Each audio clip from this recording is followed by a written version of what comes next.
പ്രേമലാലെ, ഈ പാകിസ്ഥാനിലുള്ള ഒരു കൂട്ടം ജനത അവിടുന്ന് ഈ ജപ്പാനിൽ കുടിയേറിയ കുറച്ച് പാകിസ്ഥാൻ ആൾക്കാരുണ്ട്. ഇവർ ജപ്പാനിലൊരു മുസ്ലിം പള്ളി പണിതു എന്ന് പറയുന്നു. അത് ഈ മുസ്ലിം പള്ളി പണിതത് തന്നെ അവർക്ക് തന്നെ ഒരു നാണക്കേട്, ഈ കുടിയേറിയ മുസ്ലിങ്ങൾക്ക് തന്നെ ഒരു നാണക്കേട് ആകത്തക്ക രീതിയിൽ കാര്യങ്ങൾ മാറി എന്ന് പറയുന്നുണ്ട്. ജപ്പാനിലാണ് ഇത് പണിതിരിക്കുന്നത്. എന്താണ് അതിനെക്കുറിച്ച് അറിയാൻ? അവിടെ കഴിഞ്ഞ ദിവസം ജപ്പാനിലുള്ള പാകിസ്ഥാൻ എംബസി ഒരു വിശദീകരണക്കുറിപ്പ് ഇറക്കി. അപ്പൊ അതോടുകൂടിയാണ് ഈ സംഭവം സമൂഹ മധ്യത്തിൽ ചർച്ചാ വിഷയമാകുന്നത്. സംഭവം ഇത്രേ ഉള്ളൂ. ജപ്പാനിലെ സൈതാമ എന്ന് പറയുന്ന പ്രവിശ്യയില് കവോഗാമി എന്ന് പറയുന്ന ഒരു നഗരത്തില് അവിടെ ഒരു മുസ്ലിം ദേവാലയം പണി കഴിപ്പിച്ചു. അത് ഈ പാകിസ്ഥാനിൽ നിന്ന് ഉപജീവന മാർഗം തേടി ജപ്പാനിൽ കുടിയേറിയവർ ചേർന്ന് പണി കഴിപ്പിച്ച ഒരു ദേവാലയമാണ്. അത് കഴിഞ്ഞ ഏപ്രിൽ 3-ാം തീയതി ആണ് അതിന്റെ ഉദ്ഘാടനം നടന്നത്. ആ ഉദ്ഘാടനത്തിന് ജപ്പാനിലെ പാകിസ്ഥാൻ അംബാസിഡർ, അദ്ദേഹത്തിന്റെ പേര് അബ്ദുൽ ഹമീദ് എന്നാണ്, ഇദ്ദേഹമായിരുന്നു മുഖ്യാതിഥി. ഇദ്ദേഹത്തിന്റെ സാന്നിധ്യത്തിലാണ് ആ ഉദ്ഘാടനമൊക്കെ നടന്നത്. തൊട്ടു പിന്നാലെ ഒരു പരാതി വരികയാണ്, പ്രദേശവാസികളുടെ പരാതി വരികയാണ്. ഈ ദേവാലയം പണി കഴിപ്പിച്ചത് അനധികൃതമായിട്ടാണ്, അവിടുത്തെ കെട്ടിട നിർമ്മാണ ചട്ടങ്ങളൊക്കെ പരസ്യമായി ലംഘിച്ചുകൊണ്ട് നടത്തിയ നിർമ്മിതിയാണ് എന്ന് പരാതി വന്നു. അവിടുത്തെ നഗരകാര്യ വകുപ്പ് അല്ലെങ്കിൽ അവിടുത്തെ നഗരസഭ അന്വേഷണം നടത്തി സംഭവം ഉള്ളതാണ്. ഇപ്പോ ഈ പരാതിയുടെ അടിസ്ഥാനത്തിൽ ഈ പള്ളി പൊളിച്ചു നീക്കേണ്ട അവസ്ഥയിലാണ് എന്നാണ് ഗ്രൗണ്ട് റിയാലിറ്റി. അതാണ്, ഇത് അനധികൃത നിർമ്മാണം ആയതുകൊണ്ട് അത് പൊളിച്ചു മാറ്റണം, ഇതാണ് അവസ്ഥ. ഇപ്പൊ പെട്ടുപോയത് അവിടുത്തെ പാക് അംബാസിഡറാണ്. കാര്യം അദ്ദേഹം പോയി നടത്തിയ ഉദ്ഘാടനം എന്ന നിലയിൽ ഇതൊരു രണ്ട് രാജ്യങ്ങൾ തമ്മിലുള്ള നയതന്ത്ര പ്രശ്നമായിട്ട് മാറുന്ന ഒരു പാകിസ്ഥാനെ സംബന്ധിച്ച് വലിയൊരു നാണക്കേട്. അവസാനം പാകിസ്ഥാൻ എംബസി ഒരു വിശദീകരണക്കുറിപ്പ് ഇറക്കി. കാര്യം കഴിഞ്ഞ ഏപ്രിൽ 3-ാം തീയതി ഇവര് ഈ പള്ളിയുടെ അധികൃതർ, ആ പള്ളിയുടെ പേര് ജപ്പാൻ ജാമിയ മസ്ജിദ് റംസാൻ എന്നാണ്. ഇതിന്റെ അധികൃതർ വന്ന് അംബാസിഡറെ കണ്ട് സംസാരിച്ചു.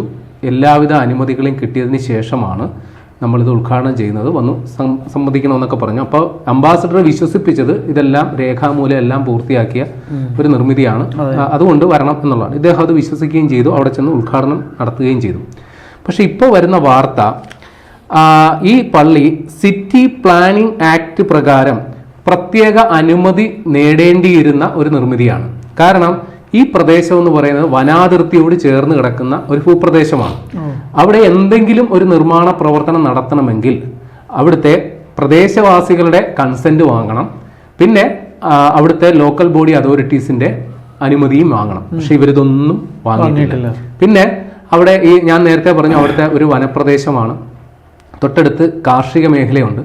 അപ്പോൾ എന്തുകൊണ്ട് അവിടെ മുൻകൂർ അനുമതി വേണമെന്ന് പറഞ്ഞു കഴിഞ്ഞാൽ ഈ വനമേഖലയെയും അവിടുത്തെ കാർഷിക മേഖലയെയും ബാധിക്കുന്ന തരത്തിൽ വൻകിട നിർമ്മാണ പ്രവർത്തനങ്ങൾ അനുവദിക്കില്ല. അപ്പോൾ അതുകൊണ്ടാണ് മുൻകൂർ അനുമതി വേണം എന്നുള്ളത് നിയമം വന്നേക്കുന്നത്. അപ്പോൾ കഴിഞ്ഞ 2024 ഒക്ടോബറിൽ അധികൃതർ ഈ പള്ളി പണിയുന്ന കമ്മിറ്റിക്കാർക്ക് ഒരു മുന്നറിയിപ്പ് നോട്ടീസ് കൊടുത്തിരുന്നു. ജപ്പാനീസ് ഭാഷയിലാണ് കൊടുത്തത്. അപ്പോൾ പാകിസ്ഥാൻകാർ പറഞ്ഞ ന്യായം, ഞങ്ങൾക്കത് വായിച്ചു നോക്കിയിട്ടൊന്നും മനസ്സിലായില്ല, നോട്ടീസൊക്കെ കൊടുത്തു, ജപ്പാനീസ് ഭാഷയിലായിപ്പോയി. അപ്പോൾ ഭാഷ മനസ്സിലാകാത്തത് കൊണ്ടാണ് ഈ നിർമ്മാണ പ്രവർത്തനങ്ങൾ തുടർന്ന് അത് പൂർത്തിയാക്കിയതെന്നാണ് ഈ പള്ളി കമ്മിറ്റിക്കാർ അവിടുത്തെ പ്രാദേശിക മാധ്യമങ്ങൾ കൊടുത്തിരിക്കുന്ന പ്രതികരണം. ഈ ജപ്പാനിൽ ഏതാണ്ട് 29,647 പാകിസ്ഥാൻകാരുണ്ടെന്നാണ് മൊത്തത്തിലുള്ള അറിവ്. അപ്പൊ ഈ മുസ്ലിം വിഭാഗത്തിൽപ്പെട്ടവര് കുടിയേറി കഴിഞ്ഞാലുള്ള അവരുടെ ഒരു മാനസികാവസ്ഥ എന്തെന്നാൽ അവർക്ക് ഒത്തുകൂടാനായിട്ടുള്ള സ്ഥലങ്ങൾ വേണം, വെള്ളിയാഴ്ച പ്രാർത്ഥനയ്ക്ക് ഒരു ദേവാലയം വേണം. ഇതാണ് അവിടുത്തെ ഒരു പൊതുരീതി. അതിപ്പോ മുസ്ലിങ്ങൾ എവിടെ വന്നാലും അവർ ആ രീതിയിലായിരിക്കും ചെയ്യുക. അപ്പൊ ഇവര് ഇതേപോലെ പാകിസ്ഥാൻകാരെല്ലാരും കൂടി ചേർന്ന് ആണ് ഈ ഒരു പള്ളി അവിടെ പണിതത്. രസകരം എന്തെന്നാൽ ഒരു പാക് പൗരൻ, അയാളാണ് ഈ പള്ളിയുടെ ഉടമസ്ഥൻ. അയാള് അവിടുത്തെ ഒരു റിയൽ എസ്റ്റേറ്റ് നിർമ്മാണ കമ്പനിയിൽ നിന്ന് അയാള് ഈ ഭൂമി വാങ്ങിയിട്ട് പാകിസ്ഥാൻ വംശജരായിട്ടുള്ളവരും അവിടുത്തെ കുറെ പ്രാദേശികമായിട്ടുള്ള നിർമ്മാണ തൊഴിലാളികളെല്ലാം കൂടി ചേർത്ത് വെച്ചാണ് ഈ പള്ളി പണി പൂർത്തിയാക്കിയത്. അപ്പൊ അപ്പോഴൊക്കെ നമുക്ക് സ്വാഭാവികമായിട്ടും സംശയം തോന്നാം, ഇത് പണിഞ്ഞ് പൂർത്തിയാക്കുന്നത് വരെ എന്തുകൊണ്ട് നടപടിയെടുത്തില്ല? പക്ഷെ അധികൃതർ പറയുന്നത് ഞങ്ങൾ ഇവർക്ക് മുന്നറിയിപ്പ് കൊടുത്തിരുന്നു, പക്ഷെ ആ മുന്നറിയിപ്പുകളൊന്നും ഇവർ പാലിക്കില്ല. അതൊക്കെ അവഗണിച്ചാണ് ഈ പറയുന്ന പരിപാടി നടപ്പിലാക്കിയത്. ഇനി മറ്റു കുറച്ച് യാഥാർത്ഥ്യങ്ങളോട് നമ്മൾ മനസ്സിലാക്കണം. ഈ 2010 പാകിസ്ഥാനിലോ അല്ല നമ്മുടെ ജപ്പാനിലുണ്ടായിരുന്ന മുസ്ലിങ്ങളുടെ എണ്ണം എന്ന് പറയുന്നത് ഏതാണ്ട് 1,10,000 ആയിരുന്നു. അതിപ്പോ 4,20,000 ആയിട്ട് വർദ്ധിച്ചിട്ടുണ്ട്. വലിയ രീതിയിൽ ഈ മുസ്ലിം വിഭാഗങ്ങളുടെ ഇടയിൽ വലിയ രീതിയിലുള്ള പെരുപ്പം ഉണ്ടാകുന്നുണ്ട്. അതിൽ 46,000 പേര് ജപ്പാൻകാരാണ്. 4,20,000 ആയിട്ട് വന്നതില് 46,000 പേര് ജപ്പാൻകാരാണെന്ന് പറഞ്ഞു കഴിഞ്ഞാൽ അവിടെ ഉള്ള മതപരിവർത്തനം 46,000 പേര് ഇതിനോടകം തന്നെ മുസ്ലിങ്ങളായിട്ട് പരിവർത്തനം ചെയ്യപ്പെട്ടു. മനസ്സിലായി. ഇനി എന്തുകൊണ്ട് ഇത്തരത്തിൽ വരുന്നു എന്ന് പറഞ്ഞാൽ ഇപ്പൊ പാകിസ്ഥാൻകാരല്ല, ഏറ്റവും കൂടുതൽ ജപ്പാനിലേക്ക് കുടിയേറുന്നവര് ഇന്തോനേഷ്യക്കാര്, ബംഗ്ലാദേശികൾ, അത് കഴിഞ്ഞാണ് പാകിസ്ഥാൻകാര്. കാരണം ജപ്പാനിൽ തൊഴിൽ മേഖലയിൽ പണിയെടുക്കാനായിട്ട്, അടിസ്ഥാന തൊഴിൽ മേഖലയിൽ പണിയെടുക്കാനായിട്ട് ആളുകളുടെ എണ്ണം കുറവ്, ഉള്ളവരുടെ പ്രായാധിക്യം, ഇത്തരം പ്രശ്നങ്ങൾ ഉള്ളതുകൊണ്ടാണ് അവർ ഈ വിദേശ തൊഴിലാളികളെ വലിയ രീതിയിൽ ആകർഷിക്കുന്ന, ഏറെയും കുടിയേറുന്നവര് ഇത്തരക്കാരാണ്. അപ്പൊ ഇവിടെ ഈ ആളുകളുടെ, മുസ്ലിങ്ങളുടെ എണ്ണത്തിൽ മാത്രമല്ല വർധന, അവരുടെ ദേവാലയങ്ങളിലും വർധന ഉണ്ടായിട്ടുണ്ട്. 99 കണക്ക് പ്രകാരം ജപ്പാനിൽ ആകെ 15 മുസ്ലിം പള്ളികൾ ഉണ്ടെങ്കിൽ ഇപ്പോൾ അത് 111 അപ്പൊ ആ രീതിയിൽ ചില കണക്കുകളും കൂടി ഉള്ളപ്പോഴാണ് ഇങ്ങനെ ഒരു സംഭവം കൂടി വന്നേക്കുന്നത്. ഏതായാലും ഇപ്പോൾ ജപ്പാനിലെ പാക് എംബസി ഒരു വിശദീകരണക്കുറിപ്പ് ഇറക്കിയിട്ടുണ്ട്. നിങ്ങൾ പള്ളിയോ അല്ലെങ്കിൽ അതേപോലുള്ള സംഗതികളൊക്കെ പണിഞ്ഞോ, പക്ഷെ അത് പ്രദേശവാസികളുടെ അനുമതിയോടെ അല്ലെങ്കിൽ അത്തരം അനുമതികൾ വേണ്ടതാണെങ്കിൽ അത് മുൻകൂർ വാങ്ങിയതിന് ശേഷം അവരെയും കൂടി വിശ്വാസത്തിൽ എടുത്തുകൊണ്ട് മാത്രമേ ഈ പണിക്കൊക്കെ നിങ്ങൾ ഈ പരിപാടികളൊക്കെ ചെയ്യാൻ പാടുള്ളൂ.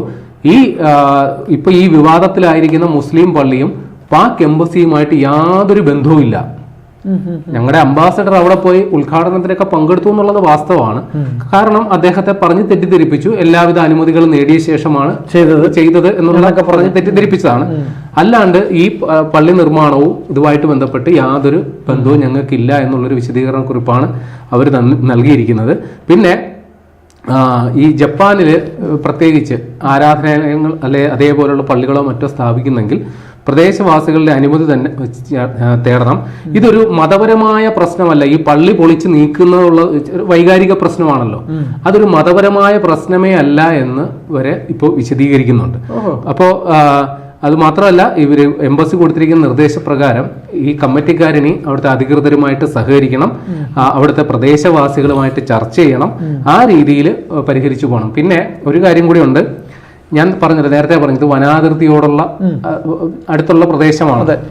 അതിന് അടുത്ത് ഏതാണ്ട് 4,500 ചതുരശ്ര മീറ്റർ വരുന്ന ഒരു ഏരിയയാണ് ഇവർ ഈ പള്ളിക്ക് വേണ്ടിയിട്ട് റെഡിയാക്കി എടുത്തൊരു പ്ലോട്ട്. ഇത് അവിടുത്തെ അർബൻ ഡെവലപ്മെന്റ് കൺട്രോൾ ഏരിയയാണ്. അതായത് ഞാൻ നേരത്തെ പറഞ്ഞതുപോലെ ആ വനമേഖലയ്ക്കോ അവിടുത്തെ കാർഷിക മേഖലയ്ക്കോ കേടുപാടുണ്ടാകുന്ന തരത്തിലുള്ള യാതൊരു നിർമ്മിതിയും അവിടെ അനുവദിക്കില്ല. അങ്ങനെ എന്തെങ്കിലും പദ്ധതി ഉണ്ടെങ്കിൽ ഈ പറയുന്ന അർബൻ ഡെവലപ്മെന്റ് കൺട്രോൾ കമ്മിറ്റിയുടെ മുൻകൂർ അനുമതി വാങ്ങണം. അപ്പൊ അവര് നിയമം മൂലം നിയന്ത്രിച്ചിട്ടുള്ള ഒരു മേഖലയാണ്. അവിടെയാണ് ഇവർ പോയി ഈ പള്ളി കിട്ടിയേക്കുന്നത്. അപ്പോൾ ഇത്തരത്തിൽ എംബസി ഇപ്പോൾ പൂർണ്ണമായിട്ടും കൈയൊഴിഞ്ഞിട്ടുണ്ട്. ഇനി ഇതുവരെയുള്ള റിപ്പോർട്ടുകൾ പ്രകാരം ആ പള്ളി ഇതുവരെ പൊളിച്ചിട്ടില്ല. പക്ഷേ പ്രാദേശിക ഭരണകൂടവും നിലവിലെ നിയമവും പറയുന്നത് പ്രകാരം അത് പൊളിച്ചു മാറ്റണം എന്നുള്ളത് തന്നെയാണ്. ഏതായാലും ഈ ഘട്ടം വരെ അങ്ങനെ ആ തരത്തിൽ വിശദീകരണം വന്നിട്ടില്ല. ഏതായാലും പാകിസ്ഥാൻ ഇതിന്റെ പേരിൽ പാകിസ്ഥാൻ എംബസി ഒരു വിശദീകരണ കുറിപ്പ് ഇറക്കിയതിന്റെ അടിസ്ഥാനത്തിൽ നമുക്ക് അടിവരയിട്ട് പറയാം, ഇക്കാര്യത്തിൽ പാകിസ്ഥാൻ എന്ന് പറയുന്ന രാജ്യവും കൂടി ഇതിൽ കക്ഷിയാവുകയാണ്. കാരണം എംബസി വിശദീകരണ കുറിപ്പ് ഇറക്കിയത് അങ്ങനെ തന്നെയാണല്ലോ. അവരുടെ ഒരു നയതന്ത്ര കാര്യാലയം വിശദീകരണ കുറിപ്പ്, പാകിസ്ഥാൻ സർക്കാർ തന്നെ ഈ കാര്യത്തിലൊരു വിശദീകരണ കുറിപ്പ് ഇറക്കുക എന്ന് പറഞ്ഞാൽ ഇതിന്റെ നാണക്കേട് വെറും എംബസി എന്ന് പറയുന്ന ആ ഒരു ഓഫീസ് സെറ്റപ്പിൽ മാത്രം ഒതുങ്ങുന്നില്ല, അത് പാക് ഭരണകൂടത്തിനും കൂടി ആ നാണക്കേടിന്റെ ഒരു അംശം അവകാശപ്പെട്ടതാണ്.